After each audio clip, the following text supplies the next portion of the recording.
Sizga tinchlik bo'lsin. Bu shunchalik dahshatli narsaki, u rus askarlarini qo'rquvdan falaj qilib qo'yadi.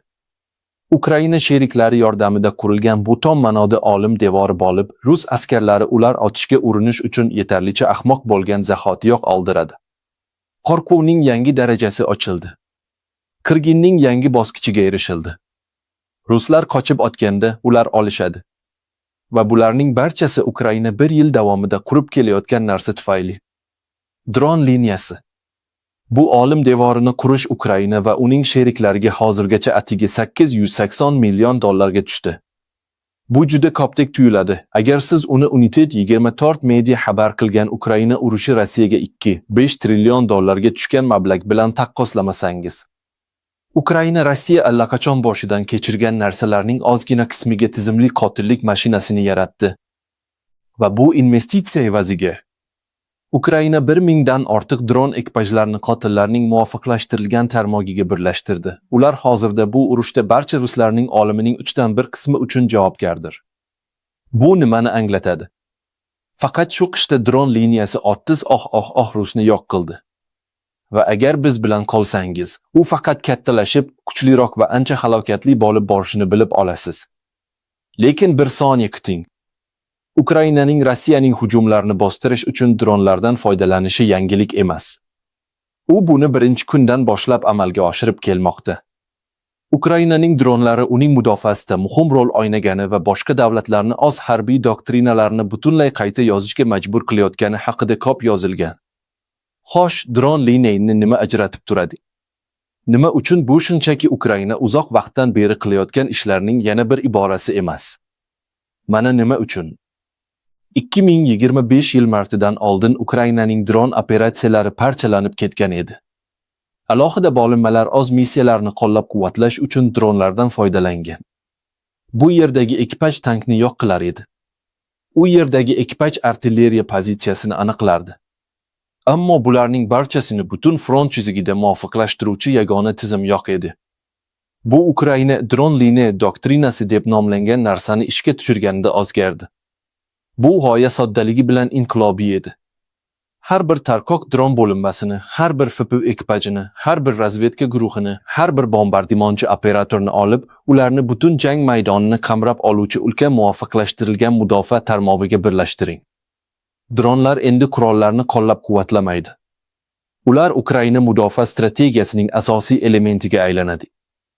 Ukrainaning sobiq mudofaa vaziri Rustem Umerov loyihani e'lon qildi va asosiy maqsadni tushuntirdi. Ixtisoslashgan dron bo'linmalarini zamonaviy texnologiyalar va maxsus tayyorlangan xodimlar bilan jihozlash. Keyin bu bo'linmalar tahlilchilar ta'kidlaganidek 10-15 kilometrlik taqiqlangan zonalarni yaratish uchun birgalikda ishlaydi. Bu zonalar ichidami? Olim. Kirgan har qanday rus askari doimiy ravishda bosh tepada razvedka dronlar tomonidan kuzatiladi. Har bir qadam Ukrainaning delta jang maydonini boshqarish tizimiga uzatiladi. Har bir harakat real vaqt rejimida kuzatiladi. Va ular buni sezmasdan oldin FPV dronlari pastga tushadi va ular 1 mil masofani bosib o'tishdan oldin olib ketadilar. 1 yil oldinga o'tsak, 2026 yil mart. Ukraina Mudofaa vazirligining xabar berishicha, dron liniyasi o'zining asl doirasidan ancha kengaygan. Bu endi shunchaki qirg'in zonalari to'plami emas. Bu Rossiya uchun urushni davom ettirishni barqarorsiz qiladigan barqaror texnologik ustunlikni yaratishning kalitiga aylandi. Va Ukraina buni yolg'iz o'zi qilmayapti. Niderlandiya loyihani kengaytirish uchun katta mablag' ajratdi. Bu esa hozirda jangovar chiziqlardan tashqarida joylashgan qirg'in zonalarni qamrab oluvchi dronlarni ommaviy ravishda sotib olish imkonini berdi. Ukraina shuningdek, bombardimonchi uchuvchisiz uchish apparatlari, uzoq masofali zarba beruvchi dronlar va isir imkoniyatlari, razvedka, kuzatuv va razvedkaga katta mablag' sarfladi. Ya'ni osmonda ko'proq dronlar delta tizimiga real vaqt rejimida tasvirlarni uzatadi. Uchuvchisiz uchish apparatlari liniyasi loyihasi Ukrainaning dronlardan parchalanib foydalanishdan tizimli yondashuvga o'tishini namoyish etadi. Bunda dronlar mudofaa taktikasining to'laqonli elementiga aylanadi, deb ta'kidladi Mudofaa vazirligi. Lekin bu yanada kattaroq narsani anglatadi.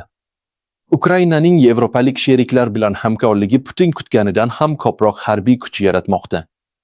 Ukraina agdarilib ketish o'rniga atigi uchish oyi davomida Rossiya uchun 90 dan ortiq qurbonlarga sabab bo'ldi. Taxminan 30 tasi to'g'ridan-to'g'ri dron liniyasiga borib taqaladi. Endi o'zingizni rus askari deb tasavvur qiling. Urushning boshida Ukrainaning dronlari muammo edi, ammo ulardan foydalanish uchun boshliqlar bor edi. Dronlarning mudofaasi buzilgan edi. Agar qo'mondonlaringiz to'g'ri yo'llarni topsalar, bu hech qachon kafolat emas. Siz haqiqatan ham Ukraina istehkomlariga tiriklayin yetib borishingiz mumkin edi. Yo'q boshqa. Endi siz Ukraina armiyasining har bir tarkibiy qismi bilan hamkorlikda ishlaydigan dronlar tomonidan doimiy ravishda kuzatib boriladigan kilometrlab masofani bosib o'tishingiz kerak. Uzoqdan uchib o'tayotgan razvedka dronlari allaqachon sizni kuzatib turibdi. Har bir qadam deltaga uzatiladi. Va siz sezmasdan turib FPV dronlari pastga tushadi. 1 milya yurishdan oldin olgan bo'lasiz. Chuqurroqqa intilayotganlar uchunmi? Ko'proq dronlar. Ukraina qidiruv va yo'q qilish bo'linmalari ularni dron liniyasi ma'lumotlari yordamida qidirmoqda. Xavfsiz yo'l yo'q. Hech qanday bo'shliq yo'q. Faqat o'lim devori bor. Mana endi juda qiziqarli joy. Ukrainaning yangi mudofaa vaziri Mikhailo Fedorov Rossiyaning hujumini butunlay to'xtatish uchun nima qilish kerakligi haqida aniq raqamni aytdi. Har bir kvadrat kilometrga 200 rus askari yo'q qilindi. Bu keyingi rivojlanish imkonsiz bo'lib qoladigan yo'qotishlar darajasi, deydi Fedorov. Hozirda Ukraina Donetsk viloyati kabi joylarda har kvadrat kilometrga taxminan 156 tadan yer uchastkasini boshqarmoqda.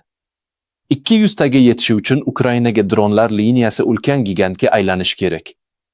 Ko'proq dronlar, ko'proq operatorlar, kattaroq hamkorlik. Va u kelmoqda. 28 fevral kuni Ukraina Niderlandiyadan qo'shimcha yordam so'rayotganini e'lon qildi. Fedorov va Niderlandiya mudofaa vaziri Dilan Yelgizegerius o'rtasidagi uchrashuv natijasida ikkalasi ham uchuvchisiz havo liniyasini Ukraina armiyasini mustahkamlashdagi eng samarali tashabbuslardan biri deb ta'rifladilar. Fedorov har bir Ukraina brigadasining bazaviy dron imkoniyatlari bilan jihozlanishini istaydi. Bu butun 700 mildan ortiq front chizigini kengaytirishni anglatadi. Ko'proq ekipajlar, ko'proq mashg'ulotlar, ko'proq rossiyaliklarning olimi. Fedorovning ideal ssenariyida Ukraina har oy Rossiyaga 50 kishi qurbon beradi. Bu yiliga 600 kishini tashkil qiladi. Rossiya 2026 yilda 409 kishini yollashni maqsad qilgan. Siz matematikani ko'rasiz. Agar Rossiya askarlarini yollashdan ko'ra tezroq yo'qotayotgan bo'lsa, hujumkor kuchlar zaiflashadi. Zaxiralar qurib qoladi. Va butun dahshatli ssenariyga majburiy safarbarlikka duch keladi. Bu uning bilicha shunchalik mashhur emaski, uning maxsus harbiy operatsiyasi Rossiya ichida hali ham mavjud bo'lgan har qanday yordamni yo'q qilishi mumkin. Uchuvchisiz havo kuchlari iqtisodiy qurol sifatida ham ishlaydi. Har bir shartnoma asosidagi askar Rossiyaga juda katta pulga tushadi. Rossiya asosan kambag'al va nochorlarga ilgari hech qachon ko'rmagan bonuslarni imzolash orqali pora bermoqda. Kiev Post gazetasi 2025 yil may oyida Rossiya bonuslarni imzolash uchun kuniga 21,5 million dollar to'layotganini ma'lum qildi. 31 kunlik oy davomida bu faqat 666 million dollardan ortiq bonusga teng. Maoshdan oldin, treningdan oldin, uskunadan oldin. Uchuvchisiz havo kuchlari qishda 30 rossiyalikni yo'q qildi. Bu deyarli bir oylik yo'llangan askarlar soniga teng. Bu yollash xarajatlari uchun 600 million dollardan ortiq mablag'ni sarflaydi. Ukrainaning 880 million dollarlik sarmoyasi ehtimol faqat yo'q qilingan askarlar hisobidan o'zini oqlagan. Va u faqat kengayib bormoqda. Shu bilan birga Putinning Yevropani Ukrainadan voz kechishga majburlash urinishlari ajoyib tarzda muvaffaqiyatsizlikka uchradi. 15 yanvar kuni Putin Ukrainani qo'llab-quvvatlovchi Yevropa mamlakatlari bilan munosabatlarni tiklashga tayyor ekanligini aytdi. Tayoq uchidagi sabzi. Umidsizlik belgisi. Ammo Putin sabzi osilib turgan bir paytda Niderlandiya dron liniyasini faol ravishda kengaytirayotgan edi. Yevropa 2025 yilda harbiy yordamni 67% ga oshirish bilan AQShni Ukrainaning asosiy donori sifatida almashtirdi. Yevropa Ittifoqi Ukraina iqtisodiyotini qo'llab-quvvatlash uchun 90 milliard yevrolik kreditni ma'qulladi. Buyuk Britaniya 2026 yil uchun ko'proq yordam berishga va'da berdi. Putinning manipulyatsiyasi faqat ko'proq hamkorlikka olib keldi. Ukraina hatto Yevropadan tashqarida ham hamkorlikni kengaytirmoqda. 4 mart kuni The Odessa Journal nashri Ukraina Eronning shahid dronlarga qarshi kurashish uchun va Qatar bilan hamkorlik qilishini ma'lum qildi. Ko'proq munosabatlar ko'proq qo'llab-quvvatlashni anglatadi. Bu esa dron liniyasini kengaytirishni anglatadi. Va butun Rossiya fronti bo'ylab ko'proq olim. Fedorovning har kvadrat kilometriga 200 tadan maqsadga erishish mumkinmi? Telegraph nashri xabar berishicha, G'arb rasmiylari noyabr oyidan beri Putin kuchlari oyiga 40 kishining qurbon bo'lganini, atigi 35 kishini esa yollashini aytishmoqda. Rossiya allaqachon o'rnini bosadigandan ko'proq narsani yo'qotmoqda. Buyuk Britaniya qurolli kuchlari vaziri Al Cairnsning aytishicha, yollash tobora qiyinlashib bormoqda. Sababi odamlar bu bir tomonlama chipta ekanligini anglab yetmoqdalar. Uchuvchisiz samolyotlar liniyasi aynan shuning uchun. Dronlar avvalgidan ko'ra ko'proq olimga sabab bo'layotgan bir paytda do'stlari va oilasining Ukrainaga bir tomonlama sayohatini kuzatgan oddiy rossiyalik bunga e'tibor bermoqda. 10 minglab dollarlik bonuslar jozibador. Ammo Ukraina dronlari odamlarning hayotini nihoyatda tez tortib olayotgan bir paytda pul hech narsani anglatmaydi. Bu Rossiya uchun yanada yomonlashadi. Uchuvchisiz havo kuchlari liniyasi tobora kengayib bormoqda. Va Putin bu borada mutlaqo hech qanday qila olmaydi. Ukraina rus askarlarini o'lashni 24/7 operatsiyaga aylantirdi. Olim devori har kuni osib bormoqda. Va safga qo'shilgan har bir dron 21 asrning eng muhim harbiy innovatsiyasi bo'lishi mumkin bo'lgan yana bir bob yozadi. Agar sizga ushbu video yoqqan bo'lsa, Ukrainaning so'nggi taktikalari va yangiliklari haqida ko'proq bilish uchun obuna bo'ling.